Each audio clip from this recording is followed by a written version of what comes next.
So, hi guys, my name is Utkarsh and welcome to the YouTube channel of Legal Edge by Top Rankers. Today we have Mannat with us.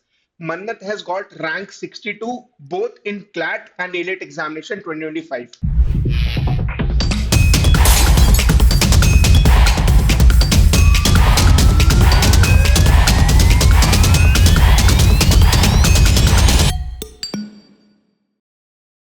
First of all, congratulations Mannat. Thank you sir thank you so क्या much reaction था family का, क्या reaction था आपका? Midnight almost sir result आया था।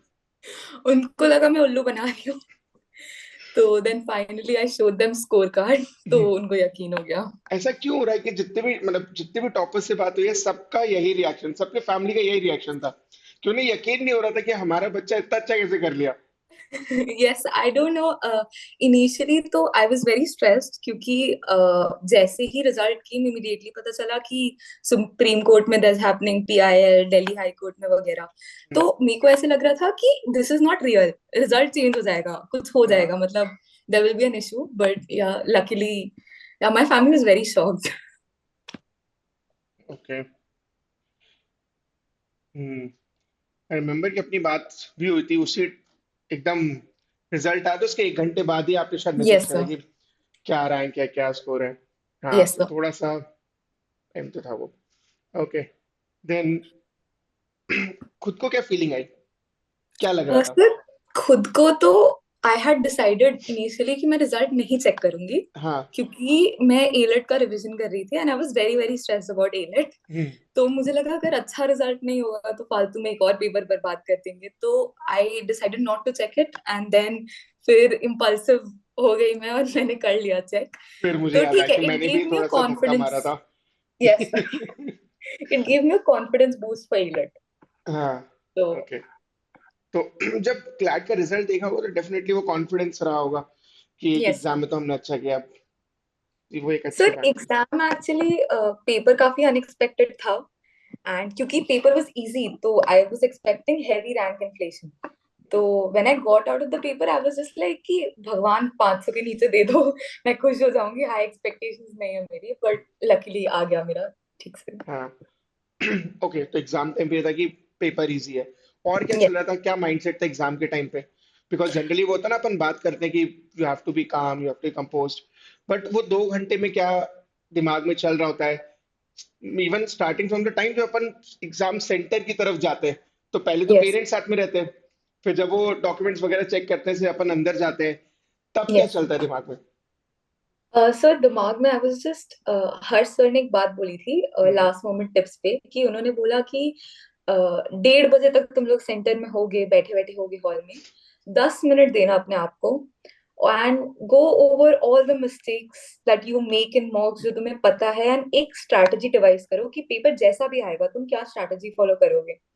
सो दोस 10 minutes I was telling my self कि legal के पैराग्राफ्स आराम से पढ़ना, क्यूटी में वैल्यूज आराम से पढ़ना, इंग्लिश में टोन ऐसे नहीं है ऐसे निकालता है। I was reminding my self of everything. जब पेपर खोला तो जैसे इन्विजिलेटर्स बोलते हैं कि एक बार फ्लिप थ्रू द पेपर, सी अगर कुछ फटा हुआ है, कुछ मिसप्रिंटेड है, तो मैंने तभी देख लिया था कि कुछ गड़बड़ है। जैसे लीगल में क्वेश्चंस वी आर यूज ना, एक पैरा आता है, पैरा का तो क्वेश्चन होता है और क्वेश्चन वन लाइनर है, तो मुझे दिख रहा था हाँ, कुछ तो फैक्चुअल गड़बड़। सिचुएशन ना होते हुए सीधा वन लाइनर्स क्वेश्चन आ गए। Exactly. And then my first section also ironically is legal. Hmm. And उसमें मेरा फर्स्ट क्वेश्चन ही वो वाला आया था जिसमें चाइल्ड का कॉन्ट्रैक्ट वाला, वो घपले हाँ वाला हाँ क्वेश्चन। हाँ हाँ हाँ। माय फर्स्ट क्वेश्चन, और मुझे लगा शिट यार ये तो स्कैरी पेपर आ गया बिल्कुल, ये तो कुछ पढ़ के ही नहीं आया। बट देन क्योंकि मैंने लीगल क्लासेस की थी अच्छे से, my background knowledge was fine, तो हाँ देन इवेंचुअली आई चिल्ड। जब जी के पैसेज से देखा तो थोड़ा गुस्सा आया कि मैं सेंटर के बाहर आईपैड पकड़ के खड़ी थी, रिवाइज कर रही थी, मेरे पापा बोल रहे थे अंदर जाओ, आई वाज लाइक नहीं और रिवाइज करना है, एंड पूरा जी के पैसेज था, उस वक्त थोड़ा गुस्सा आया। बट हाँ बाकी पेपर वाज फाइन। लॉजिकल में आई वेस्टेड टाइम क्योंकि वो एआर वाला क्वेश्चन गलत था, हम्म। उसकी वजह से I lost a couple of marks in QT जो मेरा और आ सकता था। बट हाँ पेपर ठीक था मेरे। जस्ट आगे माय फ्रेंड वाज सिटिंग, मेरे बगल में फ्रेंड वाज सिटिंग, तो I was very calm. Okay, तो ये एक एडवांटेज होता है कि अगर फ्रेंड्स आसपास हो तो। Yes sir. Okay. And how did you manage both CLAT and elite? क्या कुछ अलग किया था in the last 3 month specially, या जैसा क्लास चल रहा था उसी में बस कुछ एडिशंस थोड़े बहुत किए थे नहीं coordinate? Sir, so my elite prep was again, ये स्ट्रैटेजी हमें सौरभ सर ने दी थी हम्म। अराउंड अगस्त या सितंबर में। उन्होंने बोला कि 1 से 15 नवंबर तक एलिट के सारे वन लाइनर्स रिवाइज कर लो, सब रिवाइज करके रखो, जो तुम्हें एआर प्रैक्टिस करना है वगैरह सब कर लो, क्योंकि 15 के बाद you won't be able to focus on AILET at all. तो आई हैड एनालिटिकल रीजनिंग की, obviously RSMs, then I got M K Pandey and R S Agarwal, तो उससे आई यूज टू डू मेरा एआर का practice. And then one liners के लिए I didn't really do anything, वही जो क्लैट कोर्स वगैरह पोर्टल पे होते थे वही आई डिड। तो एलेट के लिए ये था कि कंपेयर टू अदर किड्स जिनसे मेरी बात हुई है, मैंने काफी मॉक्स दिए थे। I give at least 25 30 may be 35 mocks of AILET. PY Qs भी, हर sir, there was a point, हर सर रोज पूछते थे पीवाई क्यूज किए हैं कि नहीं किए हैं। तो PY Qs were also done in October. तो हाँ, बट आफ्टर लाइक से 15 नवंबर मैंने एलेट का कुछ नहीं किया। एंड फिर आखिरी के 1 वीक में किया होगा? Yes sir. Okay. So score कभी ऊपर रहा होगा, कभी थोड़ा नीचे गया होगा through out yes this sir. 1 year, right? उसका एक्सपीरियंस कैसा था? जब स्कोर कम आ रहा था तो हम क्या कर रहे थे? जब ज्यादा आ रहा था तो ऑब्वियसली हम काफी खुश थे, बट जब यस कम आया तो हमने कैसे ओवरकम किया उसे? so the very first mock I gave, my score was 45. तो वो देख के लगा कि obviously paper, before deciding that I had to give the paper, मैं पीवाई यूज कर रही थी जिसमें काफी सही आ रहा था। तो आई वाज लाइक कि क्या इजी हो जाएगा। फर्स्ट मॉक आई गॉट 45, तो थोड़ा सा झटका लगा। And then my highest ever score was 96 और सो। तो काफी डिफरेंस है। एंड स्कोर ऊपर नीचे से ज्यादा ये टेंशन हो रही थी कि स्कोर कंसिस्टेंट हो गया है, कि मतलब 70s में फंस गए हैं तो फंस ही गए हैं, उठ ही नहीं रहा है। तो उसका यूज टू बी काफी tensed. What I did was कि व्हाट हेल्प मी पर्सनली, मैं मॉक एनालिसिस के वीडियोस देखती थी सारे टीचर्स के। एंड ठीक है, मैं लाइव नहीं देख पाती थी because I had school and stuff, मैं 2x पे देखती थी। और उसके बाद मैं जाके सारे टीचर्स को टेक्स्ट करती थी कि नहीं, ये क्वेश्चन ऐसे नहीं, ऐसे क्यों नहीं है। हम्म। एंड मैंने बहुत टीचर्स का सर खाया कि and we used to have thorough discussions over the question. Danish sir का तो मैं इतना सर खाया था इनिशियली सीआर के पीछे, we used to have very thorough discussions, मुझे एक्चुअली समझ आता था। And then her sir said this thing कि पर्टिकुलरली फॉर सीआर कि देखो तुमने क्या मैसअप किया है, एंड देन देखो सही answer, and then write why that answer from the examiner's point of view, जो आंसर उन्होंने दिया है वो सही क्यों है, उसको अपने वर्ड्स में लिखो पैसेज वापस पढ़ के। एंड दैट रियली हेल्प मी, क्योंकि उससे एग्जामिनर का जो माइंडसेट होता है पेपर बनाते बनाते, वो मुझे समझ में आया, which is my scores eventually improved. Okay. And what did you do for QT and GK? Sir GK actually मैंने I messed up in GK heavily, क्योंकि मुझे इनिशियली इंपॉर्टेंस नहीं समझ आई जीके की। I did not have a systematic plan. मैं compendiums time पे नहीं कर रही थी, मेरे नोट्स सारे हॉटस्पॉट्स थे। Like I messed up very heavily. Like and में मुझे जीके का बहुत ज्यादा स्ट्रेस था। एंड में because I had messed up इतना साल में, एंड में जीके मुझे ऐसे करना पड़ा कि मैं 12 क्लैट पोस्ट अपने सामने लेके बैठती थी। फिर आई एम लाइक अच्छा आज डिफेंस करना है, फिर मुझे एक एक से डिफेंस का टॉपिक निकाल के पढ़ना पड़ता था। तो my advice to everyone who is watching this, please be systematic with your GK. Jain का कंपेंडियम आ रहा है तो फेब में खत्म करके रख दो, and topic wise notes for the classes.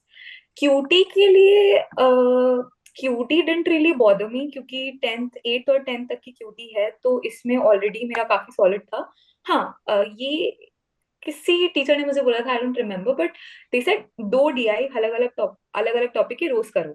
तो I used to do 2 DI every day. तो that really help me for QT. Okay, तो सुपर डुपर इम्पोर्टेंट कि जीके में बैकलॉग नहीं हो। यस। अदरवाइज शुरू के 6 महीने में तो बहुत मजा आता है कि ठीक है करंट अफेयर्स की क्लासेस देख रहे हैं, बट उसके बाद जब वो बैकलॉग बहुत ज्यादा हो जाता है तो फिर वो कभी खत्म नहीं होता यस है। And very. आई रिमेम्बर जब हमारी बात हो रही थी तो 80s में 90s में स्कोर स्टक रहता था, वो यस 100 क्रॉस नहीं कर पा रहा था। इवन तो यस कुछ भी हो जाए, कितना इजी मॉक हो जाए, कितना ही टफ हो जाए, वो रेंज ही उतनी रह गई थी। यस ठीक है, उस टाइम पे क्या चल रहा था? एज इन ऐसा होता ना कि इजी मॉक्स भी थे। I remember boot camp mock 5 was yes extremely easy. लोगों के वेरी। 110 112 इवन 115 भी आए थे, यस सर। राइट? बट हमारा स्कोर स्टैग्नेंट था, उसी पर्टिकुलर रेंज में था। तब उसको कैसे कोप अप किया? बिकॉज जनरली स्टूडेंट्स इसमें प्रॉब्लम फेस करते हैं कि मेरा Yes, स्कोर sir. 60s में ही है, 50s में ही है। अभी ऐसा होगा जैन फेब मार्च में, लोगों का स्कोर Yes. 50s में होंगे, फिर वो 60s में आएंगे, तो कई महीने उसी रेंज में रह जाते हैं। उसको कैसे कोप किया? So personally, in a Super 30 batch, हमारा एक ग्रुप है सुपर 30 का अपना अनऑफिशियल ग्रुप एंड उसमें पोल्स आती थी, हर मॉक की पोल्स आती थी एंड आई वुड सी कि मॉक जिसमें मेरा से 70s या 80s में आ रहा है और किसी का 110 प्लस आ रहा है, और वो देख के एकदम धक धक होने लगती थी। Like a couple of us we used to talk to each other, इनका आ कैसे रहा है इतना, मतलब what are we doing wrong.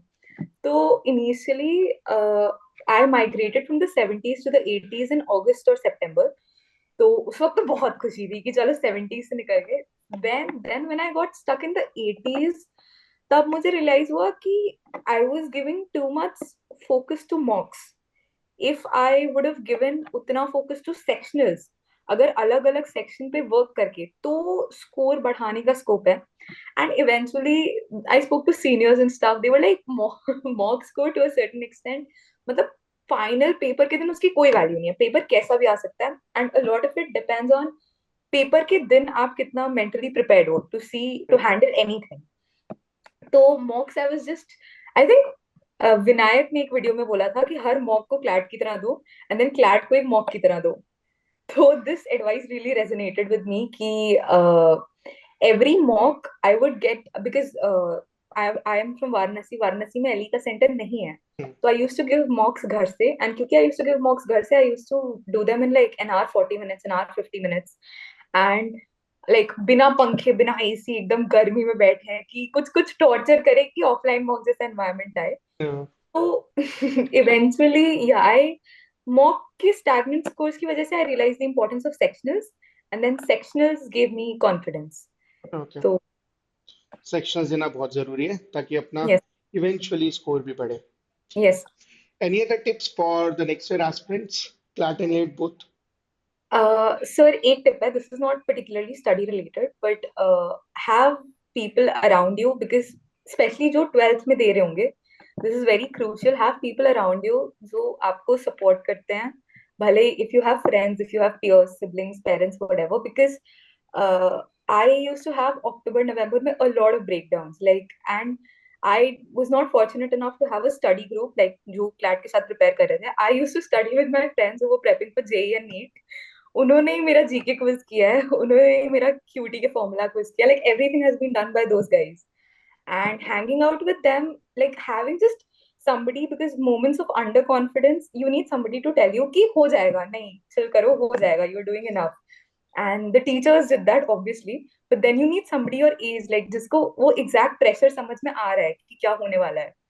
तो having somebody who could tell me that, भले एक दिन में 4 बार मैं टेक्स्ट करके पूछूं कि यार हो जाएगा ना, बहुत डर लग रहा है, हार्ट बीट हाई जा रही है। In fact, when I was checking my results, I had two friends on con call, none of whom gave CLAT, and उनके साथ में कॉन कॉल पे थी, एंड मैंने रिजल्ट चेक किया, एंड देन हम तीनों चिल्लाए हैं, एंड इट वाज 12 a.m. तो my entire family woke up, and that's how it happened. So have a very strong support group who always have your back. That's my advice. Okay. Super proud of you, Mannat. You have done Thank extremely well, you, sir. and all the best for the future.